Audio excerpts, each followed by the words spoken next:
ઉત્તરાખંડમાં આગામી 30 એપ્રિલથી ચારધામ યાત્રા શરૂ થનાર છે ત્યારે ચારધામ યાત્રામાં આ વખતે વિડીયો રીલ મેકર્સ અને યુટ્યુબર્સની એન્ટ્રી રોકવાની તૈયારીઓ કરવામાં આવી રહી છે। કેદારનાથ બદ્રીનાથ પાંડા સમુદાયે નિર્ણય લીધો છે કે આ વખતે તેઓ તેમને મંદિર પરિસરમાં પ્રવેશવા દેશે નહીં। જો કોઈ આવું કરતું જોવા મળશે તો તેને દર્શન કર્યા વિના પરત મોકલી દેવામાં આવશે। આ અંગે વહીવટી તંત્રને પણ જાણ કરવામાં આવી છે। તેવી જ રીતે મંદિરોમાં પૈસા ચૂકવીને વીઆઈપી દર્શન કરવાની વ્યવસ્થા પણ બંધ રહેશે।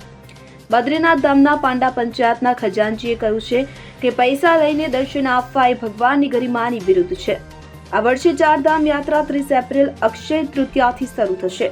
આ દિવસે માં ગંગોત્રી અને યમનોત્રી ધામના દરવાજા પહેલા ખોલવામાં આવશે। આ પછી 2 મેના રોજ કેદારનાથ ધામના દરવાજા ખુલશે તો 4 મેના રોજ ભગવાન બદ્રીનાથ ધામના દરવાજા ભક્તો માટે યોગ્ય વિધિઓ સાથે ખોલવામાં આવશે। આ સાથે ચારધામ યાત્રા પૂરજોશમાં શરૂ થશે। ખરાબ હવામાન અને પ્રતિકૂળ પરિસ્થિતિઓમાં ચારધામ યાત્રા દરમિયાન યાત્રાળુઓને રોકાવા માટે 10 સ્થળોએ હોલ્ડિંગ્સ પોઈન્ટ બનાવવામાં આવી રહ્યા છે। આ સ્થળો હરિદ્વાર, ઋષિકેશ, બ્યાસી, શ્રીનગર, રુદ્રપ્રયાગ, સોનપ્રયાગ, હરબતપુર, વિકાસનગર, બારકોટ અને ભટવાડીમાં હશે। પાણી, શૌચાલય, રાત્રિ માટે પથારી, દવાઓ અને ખોરાક માટે ઇમરજન્સીની વ્યવસ્થા હશે। સમગ્ર મુસાફરી રૂટને 10-10 કિલોમીટરના સેક્ટરમાં વિભાજિત કરવામાં આવ્યો છે। દરેક સેક્ટરમાં 6 પોલીસ કર્મીઓ રહેશે।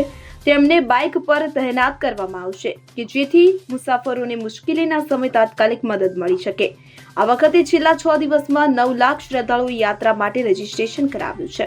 કેદારનાથ ધામ માટે મહત્તમ 2.75 લાખ ભક્તોએ રજીસ્ટ્રેશન કરાવ્યું છે। ત્યારબાદ 2.24 લાખ ભક્તો બદ્રીનાથ, 1.34 લાખ યમનોત્રી, 1.38 લાખ ગંગોત્રી અને 8,000 ભક્તો હેમકુંડ સાહિબ દર્શન માટે આવશે।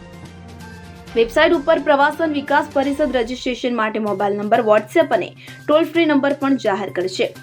આ નંબર પર ફોન કરીને પોતાનું રજીસ્ટ્રેશન કરાવી શકો છો। યાત્રા શરૂ થયા પછી હરિદ્વાર અને ઋષિકેશમાં પણ ઓફલાઈન રજીસ્ટ્રેશન પ્રક્રિયા શરૂ થશે કે જે શ્રદ્ધાળુઓ ઓનલાઈન રજીસ્ટ્રેશન કરાવી શકતા નથી તેઓ ઓફલાઈન રજીસ્ટ્રેશન કરાવીને યાત્રા પર જઈ શકશે।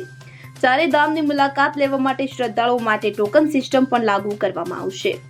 Bureau report CN24 news. હવે જુઓ દેશ દુનિયાની તમામ ખબરો તમારી આંગળીના ટેરવે। ઉઠાવો મોબાઈલ અને ગૂગલ પ્લે સ્ટોર પરથી ડાઉનલોડ કરો અમારી CN24 ન્યૂઝ મોબાઈલ એપ।